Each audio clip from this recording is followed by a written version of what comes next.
Hi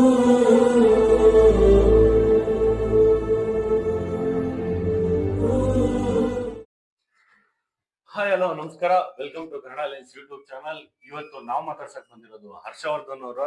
ಇವರೊಬ್ಬ junior artist ಆಗಿ ಇದೇ ನಮ್ಮ ಕನ್ನಡ ಇಂಡಸ್ಟ್ರಿಗೆ 10 ವರ್ಷದಿಂದ ಇದ್ದಾರೆ. ಬನ್ನಿ, ಅವ್ರ ಸಕ್ಸಸ್ ಏನು, ಡ್ರೀಮ್ಸ್ ಏನು, ಹೋಪ್ ಏನು, ಈ ಇಂಡಸ್ಟ್ರಿಲಿ ಅವರ ಏಳು ಬೀಳುಗಳು ಏನು ಅಂತ ಬನ್ನಿ ಅವ್ರನ್ನ ಮಾತಾಡಿಸ್ತಾ ಅವ್ರನ್ನೇ ಕೇಳೋಣ.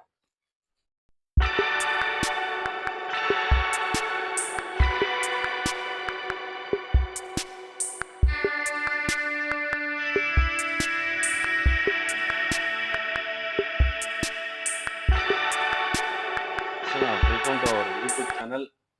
ಇವಾಗ ನೀವು ಹುಟ್ಟಿದ್ದು ಮೈಸೂರಲ್ವಾ? ನಿಮ್ ಚೈಲ್ಡ್ಹುಡ್ ಬಗ್ಗೆ ಹೇಳಿ ಒಂದ್ ಸ್ವಲ್ಪ. ನಾನು ಹುಟ್ಟಿದ್ದು ಎಚ್.ಡಿ. ಕೋಟೆ ತಾಲೂಕು ಹ್ಯಾಂಡ್ ಪೋಸ್ಟ್ ಹತ್ರ ಬೊಪ್ಪನಹಳ್ಳಿ ಅಂತ. ನಮ್ಮ ತಂದೆ ಸ್ಕೂಲ್ ಟೀಚರ್ ಆಗಿದ್ರು, ಗೌರ್ಮೆಂಟ್ ಸ್ಕೂಲು. ಅಲ್ಲಿಂದ ನಮ್ಮ ತಂದೆಗೆ ಆ, ಪುಟ್ಟಣ್ಣ ಕಣಗಲ್ಗೆ ಟ್ರಾನ್ಸ್ಫರ್ ಆಯಿತು. ಅಲ್ಲಿ ನಾನು ಸ್ಕೂಲೆಲ್ಲ ಓದಿದೆ. ಅಲ್ಲಿ ಪುಟ್ಟಣ್ಣ ಕಣಗಾಲ್ ಅವರ ಮನೆ ಹತ್ರನೇ ನಮ್ಮ ಮನೇನೂ ಇದ್ದಿದ್ದಲ್ಲಿ. ಅಲ್ಲಿ ನನಗೆ ಸ್ವಲ್ಪ ಈ ನಾಟಕ, ಈ ಡ್ಯಾನ್ಸ್, ಈ ಡ್ರಾಮಾ ಸ್ಕೂಲ್ಗಳಲ್ಲೇ ತೊಡಗಿಸ್ಕೊಬಿಟ್ಟೆ ನಾನು. ಅಲ್ಲಿಂದ ನಮ್ಮ ತಂದೆ ನನ್ನ ಹಾಸ್ಟೆಲ್ಗೆ ಸೇರಿಸಿದ್ರು, ಭಾರತ್ ಮಾತಾ ಕಾನ್ವೆಂಟ್ ಅಂತ, ಕೊಪ್ಪ ಅಂತ. ಅಲ್ಲಿ ನನಗೆ ಚಿಕ್ಕದ್ರಿಂದನೂ ಸ್ವಲ್ಪ ಡ್ಯಾನ್ಸು, ಡ್ರಾಮಾ, ಸಿನಿಮಾ ಅಂದ್ರೆ ಬಹಳ ಹುಚ್ಚು ನನಗೆ. ನನಗೆ ಅವಾಗ ಏನಂದ್ರೆ, ದಿನಕ್ಕೆ ಅವಾಗ ಟಿವಿಗಳಲ್ಲಿ ಬರೋದು, ಒಂದೊಂದು ದಿನಕ್ಕೆ 2 ಸಿನಿಮಾ ನೋಡೋದು. ಹಾಸ್ಟೆಲ್ ಇದ್ದಾಗ ಕದ್ದೋಗಿ ಥಿಯೇಟರ್ಗಳಲ್ಲಿ ವಾರ್ಡನ್ ಗೊತ್ತಾಗದಂಗೆ, ಹಾಸ್ಟೆಲ್ ಗೊತ್ತಾಗದಂಗೆ ಸಿನಿಮಾ ನೋಡೋದು. ಅಂದ್ರೆ ಸಿನಿಮಾ ಅಂದ್ರೆ ವಿಶೇಷ ಹುಚ್ಚು. ಚಿತ್ರಗೀತೆ ನೋಡೋದಾಗ್ಲಿ, ಅದೇನೋ ಸಿನಿಮಾ ಅಂದ್ರೆ ಇಲ್ದೇ ಇರೋ ಅಭಿಮಾನ, ಹುಚ್ಚು ಜಾಸ್ತಿ ನನಗೆ. ಅಣ್ಣ, ಇವಾಗ ನೀವ್ ಹೇಳಿದ್ರಿ ಸ್ಟೇಜ್ ಪರ್ಫಾರ್ಮೆನ್ಸ್ ಮಾಡ್ತಿದ್ರಿ, ಸಿನಿಮಾ ಚಿಕ್ಕ ವಯಸ್ಸಲ್ಲಿ ನೋಡ್ತಿದ್ರಿ.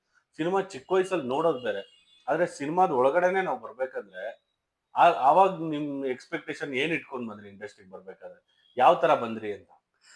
ನಾನು ಚಿಕ್ಕದ್ರಿಂದ ನಾಟಕ, ಡ್ಯಾನ್ಸ್ ಈ ತರ ಎಲ್ಲ ಮಾಡ್ತಿದ್ನಲ್ಲ, ಹಾಗೆ ಅದನ್ನ ಮಾಡ್ಕೊಂಡು ಸಿನಿಮಾಗಳನ್ನ ತುಂಬಾ ನೋಡ್ತಾ ಇದ್ದೆ. ಈಗ ಹಿಂದಿ ಸಿನಿಮಾಗಳು ನೋಡ್ತಿದ್ದೆ, ತೆಲುಗು, ತಮಿಳು, ನಮ್ಮ ಕನ್ನಡ ಎಲ್ಲಾ ಭಾಷೆ ಸಿನಿಮಾಗಳು ನೋಡ್ತಾ ಇದ್ದೆ. ಅದು ಒಂಥರ ನನಗೆ ಇನ್ಸ್ಪೈರ್ ಆಯ್ತು. ನಾನು ಯಾಕೆ ನಟ ಆಗ್ಬಾರ್ದು, ನಾನು ಯಾಕೆ ಚಿತ್ರರಂಗಕ್ಕೆ ಹೋಗ್ಬಾರ್ದು. ಹಾಗೆ ನನ್ನ ಫ್ರೆಂಡ್ಸ್ಗಳಿದ್ದವ್ರು, ಚೆನ್ನಾಗಿದ್ಯಾ ಕಣೋ, ನೀನು ಆಕ್ಟಿಂಗ್ ಎಲ್ಲ ಚೆನ್ನಾಗಿ ಮಾಡ್ತೀಯಾ, ನೀನು ಯಾಕೆ ಆಕ್ಟರ್ ಆಗ್ಬಾರ್ದು, ಯಾಕೆ ಪ್ರೊಫೆಷನ್ ತಗೋಬಾರ್ದು. ಈಗ ಎಲ್ರು ಇಂಜಿನಿಯರ್ ಆಗ್ತಾರೆ, ಡಾಕ್ಟರ್ ಆಗ್ತಾರೆ, ಟೀಚರ್ ಆಗ್ತಾರೆ, ಓದ್ತಾರೆ, ಕಾಮನ್. ನೀನ್ ಯಾಕೆ ಡಿಫ್ರೆಂಟ್ ಆಗಿ ಒಂದು ಪ್ರೊಫೆಷನ್ ಚೂಸ್ ಮಾಡ್ಕೋಬಾರ್ದು, ಯಾಕಂದ್ರೆ ನಿನ್ಗೆ ಆಸಕ್ತಿ ಇದೆ, ನಿನ್ಗೆ ಈ ಫ್ಯಾಷನ್, ಈ ಸಿನಿಮಾ ಅನ್ನೋದಕ್ಕೆ ಆಸಕ್ತಿ ಇರೋದ್ರಿಂದ ನೀನ್ ಯಾಕೆ ಚೂಸ್ ಮಾಡ್ಕೋಬಾರ್ದು ಅಂತ ಅಂದ್ ಹೇಳಿದ್ರು. ನಾನು ಹಾಗೆ ಡಿಗ್ರಿ ಎಲ್ಲ ಮುಗಿಸ್ದೆ ಮೈಸೂರಲ್ಲಿ. ಡಿಗ್ರಿ ಮುಗಿಸಿ ಬೆಂಗಳೂರಿಗೆ ಬಂದೆ. ಇಲ್ಲಿ ಕೆಲಸ ಮಾಡ್ತಾ ಇದ್ದೆ ಕಂಪ್ನಿಲಿ ಕೆಲಸ ಮಾಡ್ತಿದ್ದೆ. ಒಂದೆರಡು MNC ವರ್ಕ್ ಮಾಡಿದೆ. ಅದನ್ನ ಮುಗಿಸಿ ಚಿತ್ರರಂಗ ಹೇಗೆ ಹೋಗ್ಬೇಕು ಅಂತ ನನಗೂ ಗೊತ್ತಿರ್ಲಿಲ್ಲ. ಹಾಗೆ ಒಂದಿನ ದಿಢೀರ್ ಅಂತ ಕೆಲಸ ಬಿಟ್ಟು ಇಂಡಸ್ಟ್ರಿಗೆ ಜಂಪ್ ಆದೆ. ಅಲ್ಲಣ್ಣ, ಇವಾಗ ಅಪ್ಪ ಟೀಚರ್ ಅಲ್ವಾ? ನೀವು MNC ಕಂಪ್ನಿಯಲ್ಲಿ ಕೆಲಸ ಮಾಡ್ತೀನಿ ಅಂತ ಹೇಳ್ತಿದ್ರಿ. ದಿಢೀರ್ ಅಂತ ನೀವು ಕಂಪ್ನಿ ಬಿಟ್ಟಾಗ ಮನೇಲಿ ಅಪ್ಪ ಅಮ್ಮ ರಿಯಾಕ್ಷನ್ ಅವ್ರದ್ದು ಹೆಂಗಿತ್ತು? ಇಂಡಸ್ಟ್ರಿ, ನಾನು ಕೆಲಸ ಬಿಟ್ಟು ಇಂಡಸ್ಟ್ರಿಗೆ ಹೋಗ್ತೀನಿ ಅಂದ್ರೆ ಹೆಂಗ್ ಅಕ್ಸೆಪ್ಟ್ ಮಾಡಿದ್ರು ಅವರು? ಆಕ್ಚುಲಿ ನಮ್ಮ ಮನೆಗೆ ಸಿನಿಮಾ ಇಂಡಸ್ಟ್ರಿ ಅಂದ್ರೆ ಇಂಟ್ರೆಸ್ಟ್ ಇಲ್ಲ. ಅವರು ಸಿನಿಮಾಗಳೆಲ್ಲ ತುಂಬಾ ನೋಡ್ತಾ ಇದ್ರು. ಈಗ ನಮ್ಮ ಮನೇಲೂ ಸೀರಿಯಲ್ಸ್ ಇವೆಲ್ಲ ತುಂಬಾ ನೋಡ್ತಾರೆ, ರಿಯಾಲಿಟಿ ಶೋ ಇವೆಲ್ಲ. ಆದ್ರೆ ಈಗ ನಾವೆಲ್ಲ ಮಿಡಿಲ್ ಕ್ಲಾಸ್ ಫ್ಯಾಮಿಲಿ ಅವರಲ್ಲ, ಮಿಡಿಲ್ ಕ್ಲಾಸ್ ಅವ್ರಿಗೆ ಒಂದು ಭಯ ಇರುತ್ತೆ. ಏನಂದ್ರೆ, ಹೆಂಗಪ್ಪ ಕೆರಿಯರ್, ಈ ಸಿನಿಮಾನೇ ಕೆರಿಯರ್ ತಗೊಬಿಟ್ರೆ ಹೆಂಗ್ ಸಾಧ್ಯ. ಈಗ ಅದೆಲ್ಲ ಸಿನಿಮಾ ಅಂದ್ರೆ ಸಿನಿಮಾ ಆಕ್ಟರ್ ಫ್ಯಾಮಿಲಿ ಅವ್ರಿಗೆ ಅಥವಾ ಪೊಲಿಟಿಷಿಯನ್ ಮಕ್ಳಿಗೋ, ಬಿಸ್ನೆಸ್ ಮಕ್ಳವ್ರಿಗೆ ಓಕೆ ಅನ್ಸುತ್ತೆ. ಏನಂತ ಈಗ ಮಿಡಿಲ್ ಕ್ಲಾಸ್ ಅವ್ರಿಗೆ ಏನಂದ್ರೆ, ಓದು, ಒಂದ್ ಕೆಲಸ ತಗೋ, ಲೈಫಲ್ಲಿ ಸೆಟ್ಲ್ ಆಗ್ಬಿಡು. ಇದು ಒಂದು ಜನರಲ್ ಕಾನ್ಸೆಪ್ಟ್ ನಮ್ಮ ಮಿಡಿಲ್ ಕ್ಲಾಸ್ ಅವ್ರಿಗೆ. ಅಂದ್ರೆ ರಿಸ್ಕ್ ತಗೊಳ್ಳೋದು ಯಾಕೆ, ಫಸ್ಟ್ ಲೈಫಲ್ಲಿ ಸೆಟ್ಲ್ ಆಗ್ಬಿಡೋಣ ಅನ್ನೋ ಆ ಒಂದು ಕಾನ್ಸೆಪ್ಟ್ ಇದೆಯಲ್ಲ, ಅದು ಎಲ್ಲಾ ಮಿಡಿಲ್ ಕ್ಲಾಸ್ ತಂದೆ ತಾಯಿಗಳು ಸಮಸ್ಯೆ ಅದೇನೆ. ಅದು ನಾವು 90s ಕಿಡ್ಸ್ಗಳು ಜಾಸ್ತಿ ಅದನ್ನ ಫೇಸ್ ಮಾಡಿದ್ವಿ. ಈಗಲೂ ಅವ್ರಿಗೆ ಸ್ವಲ್ಪ ಕಡಿಮೆ ಇದೆ ಅದು. ಏನಕ್ಕೆಂದ್ರೆ ಈಗ ತುಂಬಾ ಆಪರ್ಚುನಿಟೀಸ್ ಇದೆ, ಈಗೆಲ್ಲ ಸ್ವಲ್ಪ ಜನ ಪೇರೆಂಟ್ಸ್ ಅಪ್ಡೇಟ್ ಆಗಿದ್ದಾರೆ.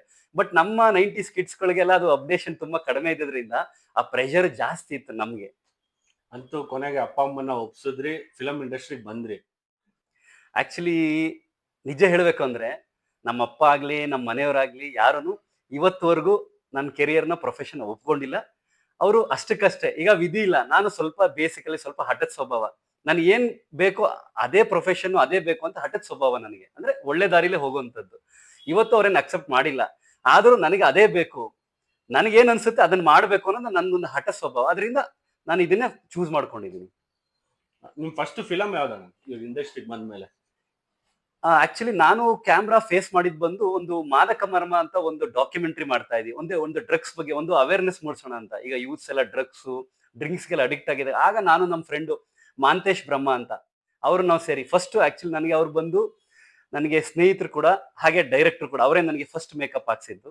ಅವರು ನಾವು ಸೇರಿ ಮಾದಕ ಮರ್ಮ ಅಂತ ಡಾಕ್ಯುಮೆಂಟ್ರಿ ಮಾಡಿದ್ರು. ಅದರಲ್ಲಿ ಒಂದು ಡ್ರಗ್ ಎಡಿಕ್ಟ್ ಕ್ಯಾರೆಕ್ಟರ್ ಮಾಡಿದ್ದೆ. ಅದು ಫಸ್ಟ್ ಕ್ಯಾಮ್ರಾ ಫೇಸ್ ಮಾಡಿದ್ದು. ಆಮೇಲೆ ಸಿನಿಮಾ ಅಂತ ಬಂದಾಗ first Airavata cinema. Darshan sir ಸಿನಿಮಾದಲ್ಲಿ ಒಂದು ಪ್ರೆಸ್ ರಿಪೋರ್ಟರ್ ಕ್ಯಾರೆಕ್ಟರ್ ಮಾಡಿದ್ದೆ. ಹಾಗೆ ಅನಂತ್ ನಾಗ್ ಸರ್ ಜೊತೆ ಆಕ್ಟ್ ಮಾಡಿದ್ದೆ ಅದೇ ಸಿನಿಮಾದಲ್ಲಿ. ನಾನಿನ್ ಬರ್ತೀನಿ, ಮಕ್ಕಳಿಗೆ ಪಾಠ ಹೇಳಬೇಕು. ಅವ್ರಿಗೂ ಇದನ್ನೇ ಕಲಿಸ್ತೀರಾ ಸರ್? ಒಳ್ಳೇದನ್ನೇ ಕಲಿಸ್ತೀವಿ, ದೇಶಕ್ಕೆ ಒಳ್ಳೇದ್ ಮಾಡೋದನ್ನೇ ಕಲಿಸ್ತೀವಿ. ಅದು ನನ್ನ ಫಸ್ಟ್ ಕೆರಿಯರ್. ಹಾಗೆ ಸಿನಿಮಾದಲ್ಲಿ ನಾನು ಮೇಕಪ್ ಹಾಕ್ಸಿದ್ದು ಫಸ್ಟ್. ಅದು ಫಸ್ಟ್ ಕ್ಯಾಮ್ರಾ ಫೇಸ್ ಮಾಡಿದಾಗ ನಿಮ್ ಫೀಲಿಂಗ್ ಹೆಂಗಿತ್ತು? ಒಂಥರ ಒಂದು ಡಿಫ್ರೆಂಟ್ ಅನುಭವ. ಯಾಕೆಂದ್ರೆ ನಾಟಕಗಳು ಮಾಡ್ತಿದ್ವಿ, ಸ್ಟೇಜ್ಗಳಲ್ಲಿ ಡ್ಯಾನ್ಸ್ ಮಾಡ್ತಿದ್ವಿ, ಈ ತರದೆಲ್ಲ ಇತ್ತು. ಆಮೇಲೆ ಬೇರೆ ಯಾರೋ ಆಕ್ಟ್ ಮಾಡೋ ಸಿನಿಮಾಗಳನ್ನ ತುಂಬಾ ನೋಡ್ತಾ ಇದ್ವಿ, ಅಥವಾ ದೂರದಿಂದ ನೋಡ್ತಾ ಇದ್ವಿ. ಓ ಹೆಂಗಿರುತ್ತೆ acting cinema.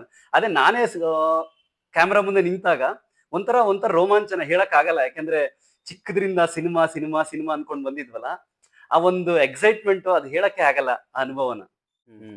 First ಫಿಲಮ್ಗೆ first salary ಅಂತ, ಫಸ್ಟ್ ಸ್ಯಾಲ್ರಿ ಏನಾಗಿತ್ತು ನಿಮ್ದು? ಆಕ್ಚುಲಿ ನನಗೆ ಐರಾವತ ಚಾನ್ಸ್ ಸಿಕ್ಕಿದ್ದು ಮಹೇಶ್ ಸರ್ ಅಂತ, ಈಗ ನಮ್ಮ ರಗಡ್ ಸಿನಿಮಾ ಡೈರೆಕ್ಟರ್ ಇದ್ರಲ್ಲ, ಮಹೇಶ್ ಸರ್ ನನಗೆ ಪರಿಚಯ ಇದ್ರು, ಸ್ನೇಹಿತರು. ಅವರು ನನಗೆ ರಗಡ್ ಸಿನಿಮಾದಲ್ಲಿ ಚಾನ್ಸ್ ಕೊಡ್ಸಿದ್ದು ಆಕ್ಚುಲಿ. ಅದ್ರಲ್ಲಿ ನನಗೆ 1,000 ಏನೋ ಪೇಮೆಂಟ್ ಬಂದಿದ್ದು. ಫಸ್ಟ್ ಸಿನಿಮಾದಲ್ಲಿ 1,000 ರೂಪಾಯಿ ಪೇಮೆಂಟ್ ಬಂದಿದ್ದು. ತುಂಬಾ ಖುಷಿ ಆಯ್ತು. ಆ 1,000 ರೂಪಾಯಿ ತಗೊಂಡೋಗಿ ದೇವ್ರ ಹತ್ರ ಇಟ್ಟು ಪೂಜೆ ಮಾಡಿ ಅದನ್ನ ಸ್ವಲ್ಪ ದಿನವರೆಗೂ ಇಟ್ಕೊಂಡಿದ್ದೆ. ಬಟ್ ಅದನ್ನ ಸಿನಿಮಾ ರಂಗದಲ್ಲಿ ಜಾಸ್ತಿ ಸ್ಟ್ರಗಲಿಂಗ್ ಡೇಸ್ ಇದ್ದಾಗ ಆ ನೋಟ್ನ ದುಡ್ಡನ್ನ ಜಾಸ್ತಿ ದಿನ ನಾವು ಇಟ್ಕೊಳಕ್ ಆಗಲ್ಲ. ಅದು ಒಂಥರ ತುಂಬಾ ಮೆಮೊರೇಬಲ್ ಡೇ ನನಗೆ. ಇವಾಗ ಐರಾವತ ನೀವು ಮಾಡಿದ್ರಲ್ವಾ, ಅದರಲ್ಲಿ ದರ್ಶನ್ ಸರ್ ಕಾಂಬಿನೇಷನ್ ಏನಾದ್ರು ಬಂದಿತ್ತ ಅವಾಗ? ಇಲ್ಲ, ಆಕ್ಚುಲಿ ದರ್ಶನ್ ಸರ್ ಕಾಂಬಿನೇಷನ್ ಸಿಗ್ಲಿಲ್ಲ. ಯಾಕೆಂದ್ರೆ ಅವರು ಜೈಲಲ್ಲಿ ಇರ್ತಾರೆ, ಆ ಸಿನಿಮಾದಲ್ಲಿ ಜೈಲಲ್ಲಿ ಹಾಕಿರ್ತಾರೆ ಅವ್ರನ್ನ. ಆಗ ಪ್ರೊಟೆಸ್ಟ್ ಮಾಡ್ತಾ ಇರ್ತಾರೆ ಎಲ್ರು. ಆಗ ನಾನೊಬ್ಬ ಮೀಡಿಯಾ ಆಂಕರ್ ಆಗಿ, ಜೊತೆಗೆ ಅನಂತ್ ಸರ್ ಮತ್ತೆ ಸಿತಾರಾ ಮೇಡಮ್ ಎಲ್ಲ ಬಂದಿರ್ತಾರೆ. ಆಗ ಅವ್ರ ಜೊತೆ ನಾವು ಒಂದು ಇಂಟ್ರಾಕ್ಟ್ ಮಾಡುವಂತ ಸೀನ್ ಇರೋದ್ರಿಂದ ದರ್ಶನ್ ಸರ್ ಜೊತೆ ಆಕ್ಟ್ ಮಾಡುವಂತ ಚಾನ್ಸ್ ಸಿಗ್ಲಿಲ್ಲ ಆಕ್ಚುಲಿ ನನಗೆ. ನೀವು ಇಂಡಸ್ಟ್ರಿಗೆ ಬಂದು ಸ್ಟ್ರಗ್ಲಿಂಗ್ ಎಲ್ಲ ರಿಸ್ಕ್ ತಗೊಳ್ಳೋ ಅವಶ್ಯಕತೆನೇ ಇಲ್ಲ. MNC ಕಂಪ್ನಿ ಕೆಲಸ ಮಾಡಿದ್ರಿ, ಅದೆಲ್ಲ ಮಾಡ್ಕೊಂಡು ಬಂದ್ಮೇಲೆ ಮತ್ತೆ ನೆಕ್ಸ್ಟ್ ಏನಕ್ಕೆ ರಿಸ್ಕ್ ತಗೋಬೇಕು ಅನ್ಸ್ತು, ನಾನು ಇಲ್ಲೇ ಇರ್ತೀನಿ ಅಂತ? ನನ್ಗೆ ಚಿಕ್ಕದ್ರಿಂದ ಒಂದು ಸ್ವಭಾವ ಏನಂದ್ರೆ, ನಮ್ ತಂದೆ ಟೀಚರ್ ಆಗಿದ್ರಿಂದ ನನಗೆ ಹಾಸ್ಟೆಲ್ ಇದ್ದಾಗಲೇ ಸ್ವಲ್ಪ ಈ ಬುಕ್ಸ್ಗಳು, ಕತೆ ಬುಕ್ಸ್ಗಳು ಇದೆಲ್ಲ ತುಂಬಾ ತಂದು ಕೊಡ್ತಿದ್ರು. ನನಗೇನಂತ ಅಂದ್ರೆ ಓದೋ ಹುಚ್ಚು ಜಾಸ್ತಿ ಇವತ್ತಿಗೂ. ಇವತ್ತು ಸ್ವಲ್ಪ ಸೋಷಿಯಲ್ ಮೀಡಿಯಾ ಇರೋದ್ರಿಂದ ಸ್ವಲ್ಪ ಕಡಿಮೆ ಓದೋದು ಕಡಿಮೆ ಮಾಡಿರ್ಬೋದು. ಆದ್ರೆ ಚಿಕ್ಕದ್ರಿಂದ ಅವರು ಟೀಚರ್ ಆಗೋದ್ರಿಂದ ಸ್ವಲ್ಪ ಕತೆ ಬುಕ್ಸ್ ಅದು ಇದು ತಂದು ಕೊಡ್ತಾ ಇದ್ರು. ನನಗೆ ಈ ಭಗತ್ ಸಿಂಗ್ ಅವರು ಇವ್ರು ಈ ತರದೆಲ್ಲ ತುಂಬಾ ಓದ್ತಾ ಇದ್ದೆ. ಅದೇನಾಯ್ತು ಅಂದ್ರೆ, ಓದೋ ಹುಚ್ಚಿಂದ ಏನಾದ್ರೂ ಒಂದು ಡಿಫ್ರೆಂಟ್ ಆಗಿರ್ಬೇಕು, ಎಲ್ರ ತರ ನಾನು ಇರಬಾರ್ದು, ಎಲ್ರ ತರ ಕೆಲ್ಸಕ್ಕೆ ಹೋಗೋದಾಗ್ಲಿ, ಬರೀ ಲೈಫ್ಗೋಸ್ಕರ ಅಂದ್ರೆ ಬದುಕಕ್ಕೋಸ್ಕರ ಜೀವನ ಮಾಡಬಾರ್ದು, ಏನಾದ್ರೂ ಒಂದು ಡಿಫ್ರೆಂಟ್ ಆಗಿರ್ಬೇಕು, ನಾವೇನಾದ್ರೂ ಎಲ್ಲರಂತ ವಿಭಿನ್ನವಾಗಿರ್ಬೇಕು ಅಂತ ನನ್ನೊಂದು ಆಸೆ. ಅದಕ್ಕೇನಂದ್ರೆ ನನಗೆ ಇಷ್ಟವಾಗಿರೋ ಕೆರಿಯರ್, ಅದು ಎಷ್ಟು ಕಷ್ಟ ಆದ್ರೂ ಪರವಾಗಿಲ್ಲ ಅಂದ್ಬಿಟ್ಟು ಅದನ್ನ ನಾನು ಚೂಸ್ ಮಾಡ್ಕೊಂಡೆ. ಈಗ ಬೆಳ್ಳಿ ಪರದ ಮೇಲೆ ನಿಮ್ಮನ್ನ ನೀವೇ ನೋಡಿರ್ತೀರಲ್ಲ, ಫಸ್ಟ್ ಫೀಲಿಂಗ್ ಹೆಂಗಿತ್ತು ಥಿಯೇಟರ್ ಅಲ್ಲಿ ನಿಮ್ಮನ್ನ ನೀವು ನೋಡಿದಾಗ? ಅದು ಒಂಥರ ತುಂಬಾ ಖುಷಿ ಆಗುವಂತ ವಿಚಾರ. ಯಾಕಂದ್ರೆ ಎಲ್ಲೋ ಒಂದು ಹಳ್ಳಿಲಿ ಬ್ಲಾಕ್ ಅಂಡ್ ವೈಟ್ ಟಿವಿ, ನಮ್ಮನೆ ಫಸ್ಟ್ ಬಂದಿದ್ದು ಬ್ಲಾಕ್ ಅಂಡ್ ವೈಟ್ ಟಿವಿ. ಆ ಬ್ಲಾಕ್ ಅಂಡ್ ವೈಟ್ ಟಿವಿಲಿ ದೊಡ್ಡ ದೊಡ್ಡ ನಟರು, ಹಿಂದಿ, ನಮ್ಮ ಕನ್ನಡ, ನಮ್ಮ ಅಣ್ಣವರು ಶಂಕರಣ್ಣ, ವಿಷ್ಣು ಸರ್ ಅಂತವ್ರದೆಲ್ಲ ನೋಡ್ತಾ ಇದ್ದವ್ರು ನಾವು. ಅಂತವ್ರದೆಲ್ಲ ನೋಡ್ಕೊಂಡು ಬಂದು ನಾವು ನನ್ನನ್ನೇ ನಾನು ತೆರೆ ಮೇಲೆ ನೋಡ್ಕೊಂಡಾಗ ತುಂಬಾ ಖುಷಿ ಆಯ್ತು. ಒಂಥರ ಬೆನ್ ತಟ್ಕೊಂಡು. ಯಾಕಂದ್ರೆ ನಮ್ಮ ಒಂದು ಹಳ್ಳಿಯಿಂದ ಬಂದು ಇಲ್ಲಿ ಈ ಗಾಂಧಿನಗರ ಈ ಸಿನಿಮಾ ಅನ್ನೋದ್ರಲ್ಲಿ ನಾನು ಬಂದು ಸ್ಕ್ರೀನ್ ಮೇಲೆ ಕಾಣಿಸ್ಕೊಂಡೆ ಅಂದ್ರೆ ಒಂಥರ ಖುಷಿ ಆಯ್ತು. ನಾನು ಅನ್ಕೊಂಡೇ ಇರಲಿಲ್ಲ ಈ ಒಂದು ಸಿನಿಮಾದಲ್ಲಿ ಮಾಡ್ತೀನಿ ಅಂತ ಅನ್ಕೊಂಡಿರ್ಲಿಲ್ಲ. ಆದ್ರೆ ತುಂಬಾ ಖುಷಿ ಆಗುತ್ತೆ. ಎಲ್ರು ನಮ್ಮ ಕನ್ನಡ ಸಿನಿಮಾ ಲೆನ್ಸ್ ಯೂಟ್ಯೂಬ್ ಚಾನೆಲ್ನ ಲೈಕ್ ಮಾಡಿ, ಶೇರ್ ಮಾಡಿ, ಸಬ್ಸ್ಕ್ರೈಬ್ ಮಾಡಿ.